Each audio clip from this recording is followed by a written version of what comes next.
তো স্টুডেন্টস, আজকে তোমাদের আমি গুণনীয়ক ও গুণিতক সম্পর্কে কিছু ধারণা দেব সহজ ভাষা, এবং লসাগু গসাগুর কিছু সহজ উপায় বোঝাবো আমি, ঠিক আছে? এবং লসাগু গসাগু অ্যাজ এ হোল তোমাদের আমি বুঝিয়ে দেবো কীভাবে করা যেতে পারে, ঠিক আছে? এবার প্রথমত আমি একটা ডিফারেন্ট এক্সাম্পল নিই। নর্মালি টিচাররা যা এক্সাম্পল নেয় তার থেকে আমি একটা ডিফারেন্ট এক্সাম্পল নিচ্ছি। ধরো আমি একটা সংখ্যা লিখি, আমি এখানে লিখলাম 5 গুণ 3 ইকুয়াল টু কত আমরা জানি 15, ঠিক আছে? এই যে এটা লিখলাম আমি, এখান থেকে আমি বলতে পারি যে এই যে দুটো সংখ্যা যাদের গুণ করে আমি কি পেয়েছি, এই 15 পেয়েছি।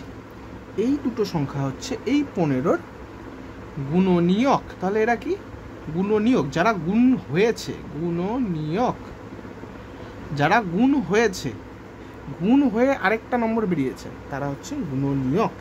আর এদের প্রত্যেকের এই বড় সংখ্যাটা যে গুণ হওয়ার পরে বেরিয়েছে সে হচ্ছে গুণিতক, ঠিক আছে? অর্থাৎ বেসিক্যালি আমরা বলতে পারি যে যেই সব সংখ্যাগুলি গুণ হিসেবে অপর একটি বড় সংখ্যার মধ্যে ঢুকে আছে, তাই তো দাঁড়াচ্ছে। দেখো 5 আর 3 গুণ হিসাবে 15-র মধ্যে ঢুকে আছে, তাহলে এরা হচ্ছে গুণনীয়ক। কার? 15-র। আর 15 কি, এই যে দুজন আছে 5 আর 3 এদের গুণিতক।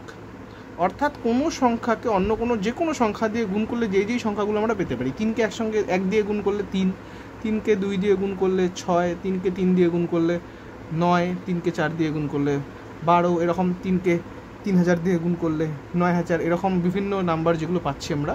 তাহলে এরা প্রত্যেকে কি হচ্ছে আমার, এরা হচ্ছে 3-এর গুণিতক, ঠিক আছে? তেমনি 5-এরও পাবো আমরা। তার মানে গুণিতক আর গুণনীয়ক এরা অনেকটাই ইন্টারলিঙ্কড, মানে সম্পর্কযুক্ত। কীরকম? এই এক্সাম্পলেই বলছি, কোনো সংখ্যার দেখো 5 আর 3-এর কথা বলা হয়েছে এখানে এক্সাম্পল। তাহলে এরা দুজন যেহেতু গুণ হচ্ছে তাই আমি 15 পাচ্ছি। আবার এটাকে আমরা এভাবেও বলতে পারি যে এই 5-এর সঙ্গে কিছু একটা গুণ হয়েছে, কিছু একটার ক্ষেত্রে, এই ক্ষেত্রে আমাদের 3 গুণ করে যে সংখ্যাটা পেয়েছি সেটা 5-এর সঙ্গে সম্পর্কযুক্ত, কারণ 5কে গুণ করে পাওয়া যাচ্ছে, তাই এরা হচ্ছে এই সংখ্যাটি, অর্থাৎ এই ক্ষেত্রে 15 5-এর গুণিতক।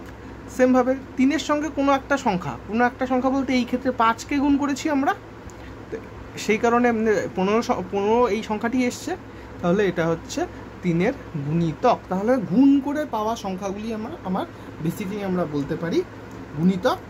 অথবা দুটি সংখ্যা গুণ হিসাবে আছে, কিছু সংখ্যা, দুটি বা তার বেশি সংখ্যা গুণ হিসাবে আছে, তার মধ্যে একটি সংখ্যার গুণিতক হচ্ছে সেই বড় সংখ্যাটি। যেমন ধরো এখানে 5 আর 3 গুণ হিসাবে আছে, তাহলে এখানে 3-এর গুণিতক 15।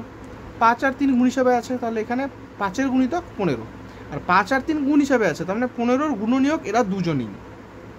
বোঝা গেছে? আশা করি বোঝা গেছে। এটাকে যদি আরেকটা এক্সাম্পল দিই, ধরো আমি বললাম 24। এই ক্ষেত্রে দেখো 4 আর 6 গুণ হিসাবে আছে, তাহলে 4 এবং 6 দুজনেই 24-এর গুণনীয়ক। 3 8 24, তাহলে 3 আর 8 এরা দুজনেও 24-এর গুণনীয়ক। তার কারণ কি, 24-এর ভিতরে এরা এইভাবে গুণ হিসাবে আছে। উল্টো আমরা বলতে পারি 24-এর গুণনীয়ক যদি এরা হয় তাহলে এদের প্রত্যেকের গুণিতক হচ্ছে 24। তাহলে 3-এরও গুণিতক 24, 8-এরও গুণিতক 24, 4-এরও গুণিতক 24, 6-এরও গুণিতক 24। বোঝা গেছে? তাহলে কোনো সংখ্যা আমরা সিম্পলি বলতে পারি কি, যদি কোনো সংখ্যা কোনো 2টি বা 3টি বা 4টি সংখ্যার গুণিতক হয়, তাহলে ওই সংখ্যাগুলিও যেই সংখ্যাটি গুণিতক হয়ে আছে তাদের প্রত্যেকের, ওই ছোট সংখ্যাগুলি প্রত্যেকের গুণনীয়ক। বোঝা গেছে? অথবা আমরা বলতে পারি গুণনীয়ক, এটাকে আমরা ফ্যাক্টর বলি, আর এইটাকে বলি আমরা মাল্টিপল, ঠিক আছে? আমি আরেকবার বলে দিলাম। এইবার তোমাদের প্রশ্ন আসতে পারে যে এটা তো জানলাম, বুঝলাম, আচ্ছা এবার এটা কি কোনো লিমিট আছে? আরেকটু এক্সাম্পল দিই।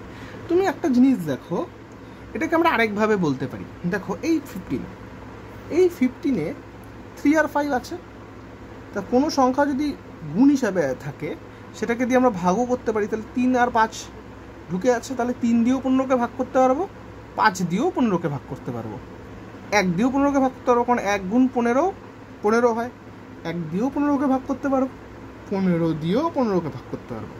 আরেকভাবে আমরা বলতে পারি যে কোনো সংখ্যাকে দিয়ে আমরা যদি আরেকটি বড় সংখ্যাকে আমরা ভাগ করতে পারি, তাহলে ছোট সংখ্যাটি কি, ছোট সংখ্যাটি মানে যাকে দিয়ে ভাগ করছি সে কি হয়ে গেল, আমার গুণনীয়ক হয়ে গেল, আর যেই সংখ্যাটি ভাগ হচ্ছে সে গুণিতক হয়ে গেল। দেখো এ গুণিতক ছিল, এ ভাগ হচ্ছে, একে দুজন আমরা এই সবগুলো সংখ্যা দিয়ে আমরা এই 3, 5, 1, 15 সবগুলোকে দিয়েই আমরা 15কে ভাগ করতে পারি। তাহলে এরা প্রত্যেকে কি হচ্ছে আমার, দেখো তো এরা কি ছিল, এরা প্রত্যেকে গুণনীয়ক ছিল। কার ছিল, 15-র গুণনীয়ক ছিল, আর 15 কি এদের গুণিতক ছিল। তাহলে ভাগ হচ্ছে, যে সংখ্যাটি ভাগ হচ্ছে, ভাগ পুরোপুরি ভাগ করা যাচ্ছে, সে আমার গুণিতক, আর যাকে দিয়ে ভাগ করতে পারছি সে হচ্ছে গুণনীয়ক।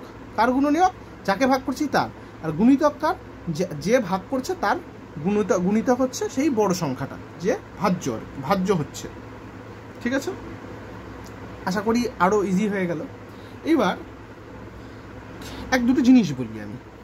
তাহলে একটা জিনিস দেখলাম যে কোনো সংখ্যাকে দিয়ে, যে কোনো একটা সংখ্যা, ধরো আমি বললাম 6 দিয়ে আমি যদি 36 বা ধরো আমি দেখলাম 54কে ভাগ করতে পারছি। এবার নিশ্চয়ই একটা লিমিটেড সংখ্যক সংখ্যা দিয়েই আমরা 54কে ভাগ করতে পারবো, তাই না? ধরো 1 দিয়ে ভাগ করা যাচ্ছে, 2 দিয়ে ভাগ করা যাচ্ছে, 3 দিয়ে ভাগ করা যাচ্ছে, 4 দিয়ে যাচ্ছে না, 5 দিয়ে যাচ্ছে না, 6 দিয়ে যাচ্ছে, 9 দিয়ে যাচ্ছে,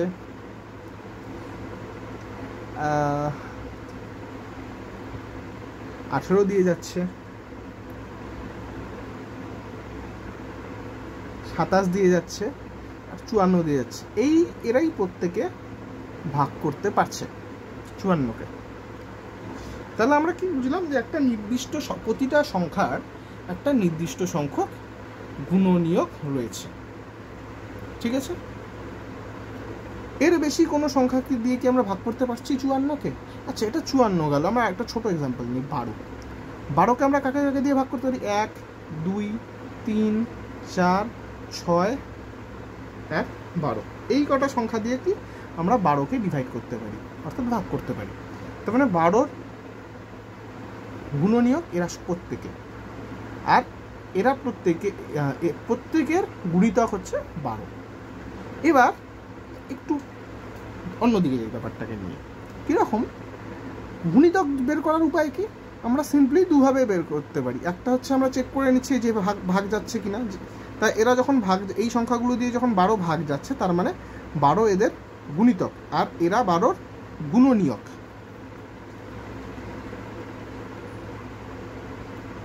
এইবার নর্মালি গুণনীয়ক আমরা কীভাবে গুণিতক কীভাবে বের করি? যে কোনো একটা সংখ্যা তার সঙ্গে 1 গুণ করলাম, এটা একটা গুণিতক। ধর আমি একটা x লিখলাম, বা 2 বা 3 বা 4 লিখলাম, 4 লিখলাম। 4-এর সঙ্গে 1 গুণ করলে 4 হচ্ছে, 4-এর সঙ্গে 2 গুণ করলে 8 হচ্ছে, 4-এর সঙ্গে 3 গুণ করলে 12 হচ্ছে। এরকম 4-এর সঙ্গে যত গুণ করতে থাকবে, ধরো 3 গুণ করলে 3000 গুণ করলে, 4000 গুণ করলে, 5000 গুণ করলে, 4-এর সঙ্গে গুণ করলে, তাহলে যেই নাম্বারগুলো পাচ্ছি গুণ করার পরে, তাহলে প্রত্যেকে কি 4-এর গুণিতক। ঠিক আছে, তাহলে তার থেকে আমরা কি দেখতে পাচ্ছি যে গুণনীয়কের সংখ্যাটা সীমিত। গুণনীয়কের সংখ্যা সবসময় সীমিত, অর্থাৎ তুমি কয়টা নাম্বার দিয়ে কোনো একটা সংখ্যাকে ভাগ করতে পারবে তার সংখ্যা সীমিত। কিন্তু তুমি যত ইচ্ছে সংখ্যা দিয়ে তুমি একটা সংখ্যাকে গুণ করতে পারো, গুণ করে নতুন উত্তর পেতে পারো। নতুন উত্তরটা সবসময় গুণিতক হয়, তাহলে গুণিতকের সংখ্যা সীমিত নয়।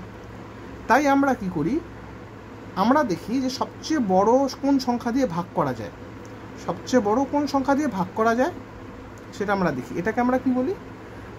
গরিষ্ঠ সাধারণ গুণনীয়ক বা গসাগু। ঠিক আছে, কেন প্রয়োজন পড়লো একটা এক্সাম্পল দিচ্ছি। ধরো তোমার কাছে একটা 30 সেন্টিমিটার লম্বা চকলেট আছে, আরেকটা চকলেট তুমি কিনলে 20 সেন্টিমিটার। এটা 30 সেন্টিমিটার, এটা 20 সেন্টিমিটার। ঠিক আছে, এইবার একটা জিনিস আমার একটু বলতে মিস হয়ে গেছে, সেটা হচ্ছে দুটো সংখ্যাকে নিয়ে, মিনিমাম দুটো সংখ্যাকে নিয়ে আমরা গসাগু করি। এবার বিষয়টা হচ্ছে, ধরো 30 সেন্টিমিটার আছে, একটা 20 সেন্টিমিটারের চকলেট আছে। এবার তোমার কথা হলো যে তুমি তোমার 5টা বন্ধুকে দেবে চকলেট, তুমি তোমার 5টা বন্ধুকে চকলেট দেবে। অথবা এবার 5টা বন্ধুকে চকলেট দিতে গেলে তোমাকে বলা হলো যে এমনভাবে ভাগ করো চকলেটটা যাতে কেউ বেশি কেউ কম না পায়, সবাই সমানভাবে পায়, আবার এক ফোঁটাও চকলেট যেন পড়ে না থাকে। সেই ক্ষেত্রে তুমি কি করবে? সেই ক্ষেত্রে তোমাকে দেখতে হবে যে কোন মাপে আমি যদি চকলেটটাকে টুকরো করি তাহলে 5 জনই সমান মাপে পাবো। সেই ক্ষেত্রে আমরা গসাগু ব্যবহার করি। গসাগু কেন ব্যবহার করছি? এই যে 30 আর 20, এই 30কে সবচেয়ে বড় কোন সংখ্যা দিয়ে ভাগ করা যাবে, এমন একটা সংখ্যা লাগবে যে 30কেও ভাগ করতে পারে, 20কেও ভাগ করতে পারে, তাহলেই আমরা পেয়ে যাব। অর্থাৎ এখানে আমাদের গসাগু লাগবে। এটাই হচ্ছে গরিষ্ঠ সাধারণ গুণিতকের কনসেপ্ট। এই কারণে আমরা গরিষ্ঠ সাধারণ গুণিতক ইউজ করি। এটা একটা সিম্পল এক্সাম্পল, আরও এক্সাম্পল অবশ্যই আছে। এবার গরিষ্ঠ সাধারণ গুণিতকের ব্যাপার বুঝলাম আমরা। এরকম লসাগুরও কিছু নিয়ম আছে, সেটা আমি আলোচনা করব অবশ্যই। এবার গরিষ্ঠ সাধারণ গুণিতক বের করে কীভাবে? ধরো তোমাকে বলল 4, 8, 12 গরিষ্ঠ সাধারণ গুণিতক বের করো। তার জন্য নিয়ম কি? আমি 4 লিখবো, 8 লিখবো, 12 লিখবো। এবার আমি প্রথম মনে মনে কি করব? মৌলিক সংখ্যাকে কি আছে, 2, 3, 5, 7 এগুলো আছে, এগুলো দিয়ে ট্রাই করব যে কোন মৌলিক সংখ্যাটি দিয়ে এদেরকে 3 জনকেই বা 4 জন যতগুলো সংখ্যা দেওয়া থাকবে ততগুলোকে ভাগ করা যায়। তা এখানে আমি যদি দেখি 2 দিয়ে ভাগ করা যাচ্ছে, তাহলে 2 আসছে অ্যান্সার। ভাগ করে যেটা উত্তর আসবে সেটা লিখব। 2 দিয়ে 8কে ভাগ করলে 4 আসে, 2 দিয়ে 12কে ভাগ করলে 6 আসে। এবার আমি এদেরকে আবার ভাগ করার চেষ্টা করব, দেখছি 2 দিয়ে ভাগ করলে 1 আসে, 2 দিয়ে ভাগ করলে 2 আসে, 2 দিয়ে ভাগ করলে 3 আসে। এখন আর কোনো সংখ্যা নেই যাকে দিয়ে এই 3 জনকেই ভাগ করা যাবে। তাহলে আমি গসাগু কী করে পাবো? গসাগু পাওয়ার জন্য আমি এই যে যাদের 2 জনকে দিয়ে ভাগ করলাম তাদের শুধু গুণ করে দেবো। তাহলে 2 গুণ 2 4।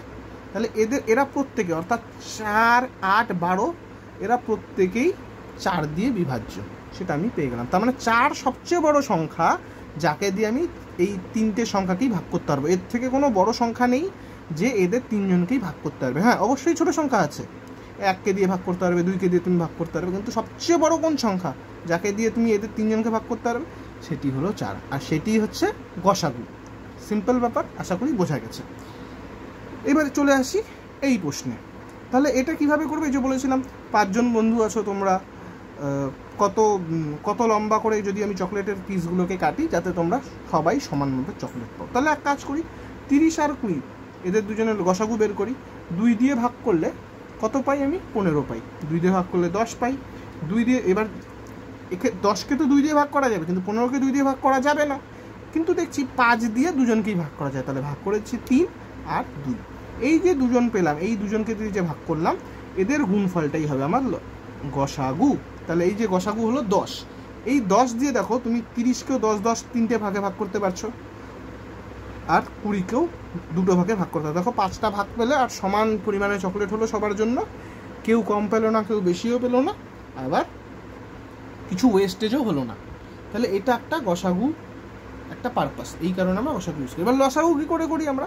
এই যে গসাগুর ক্ষেত্রে আমরা কি করেছিলাম, গসাগুর ক্ষেত্রে আমরা এই যে দুটো ছিল বা কোনো ক্ষেত্রে 3টে 4টে সংখ্যা দিয়েও ভাগ করা যাবে, সেই ক্ষেত্রে যে যেগুলো দিয়ে ভাগ করেছিলাম, যারা যেই মৌলিক সংখ্যাগুলো ভাগ করতে পেরেছিল সবগুলো সংখ্যাকে গসাগুর জন্য যে করা হচ্ছে যেগুলো, সেগুলোর সঙ্গে যারা আরও পড়েছিল তাদের যদি গুণ করি তাহলে আমি পেয়ে যাবো লসাগু। তাহলে গুণ করি, 2 গুণ 2 গুণ 2 গুণ 3, আর 1কে তো গুণ করার কোনো মানে নেই। তাহলে 4 দুগুণে 8, 3 8 24। এই যে লসাগু পেলে, এই লসাগুটা কি? এই লসাগুটা হচ্ছে, এইটার অর্থ এই যে 3টে সংখ্যার আমরা লসাগু করলাম, এই 3টে সংখ্যা দিয়েই একে ভাগ যাবে। দেখো 4 দিয়ে ভাগ করা যায়, 4 6 24 হয়, 8 দিয়ে ভাগ করা যায়, 3 8 24 হয়, 12 দিয়েও করলেও 12 দুগুণে 24 হয়। কিন্তু 24ই কেন? এটার ব্যাপার হচ্ছে যে এইটি সবচেয়ে ছোট সংখ্যা যাকে আমরা এই 3টে সংখ্যা দিয়েই ভাগ করতে পারবো। বোঝা গেছে? এবার গসাগু লসাগুর আরও কিছু ওয়েস হয়। কীরকম? আমরা চাইলে লিস্টিং করতে পারি যে চারকে দিয়ে কোন কোন সংখ্যাকে ভাগ করা যায় লিখতে পারি। ধরো আমি চারকে দিয়ে কাকে কাকে ভাগ করা যায়, চারকে ভাগ করা যায়, 8কে ভাগ করা যায়, 12কে ভাগ করা যায়, 16কে ভাগ করা যায়, 20কে ভাগ করা যায়, 24কে ভাগ করা যায়, 28কে ভাগ করা যায়। 8কে দিয়ে কাকে ভাগ করা যায়? 8, 16, 24, 32। তেমনি 12 দিয়ে 12কে ভাগ করতে পারবে তুমি, 24কে ভাগ করতে পারবে তুমি, 36কে ভাগ করতে পারবে। কিন্তু দেখো তুমি এদের মধ্যে কে তিনজনের কাছেই আসছে 24। দেখো প্রথম সংখ্যা যাকে তিনজনই ভাগ করতে পারছে সেটা হচ্ছে 24। 4কে ভাগ করতে পারছে, 8কে ভাগ করতে পারছে, 12কে ভাগ করতে পারছে। কিন্তু এমন একমাত্র 24কেই দেখছি ছোট যে তিনজনের দ্বারাই বিভাজ্য হচ্ছে, এবং তার আগে এমন কোনো সংখ্যা নেই যে কিনা তিনজনের দ্বারা বিভাজ্য। তার মানে এটি হলো সবচেয়ে লঘিষ্ঠ সংখ্যা যে কিনা তিনজনের দ্বারা বিভাজ্য। আর বিভাজ্য মানে কি? গুণিতক। তিনজনের দ্বারা বিভাজ্য হচ্ছে, তাহলে গুণিতক। তাহলে এভাবে আমরা লসাগু গসাগু করি। এবার লসাগু গসাগুর আরও কিছু জিনিস নিয়ে আমি আসব, সেটি পরের পার্টে ভিডিওটি আসবে। সেখানে আমি বীজগাণিতিক লসাগু গসাগু শেখাবো, আর কিছু লসাগু গসাগুর অঙ্কও তোমাদের দেখাবো যে কী ব্যাপার কীরকম থাকে। আশা করি তোমরা লসাগু গসাগু বুঝতে পেরেছো। আর তাও আমি এক দুটো কোয়েশ্চেন্স করে দেখিয়ে দিচ্ছি, যাতে তোমরা আরও ক্লিয়ারলি বুঝতে পারো কীভাবে গসাগু করতে হয় আর কীভাবে লসাগু করতে হয়। আমি কয়েকটা সংখ্যা নিচ্ছি, ধরো একটু বড় সংখ্যাই নেই, 36, 40 আর ধরো 16 নিলাম, ঠিক আছে। এবার এদের যদি লসাগু করি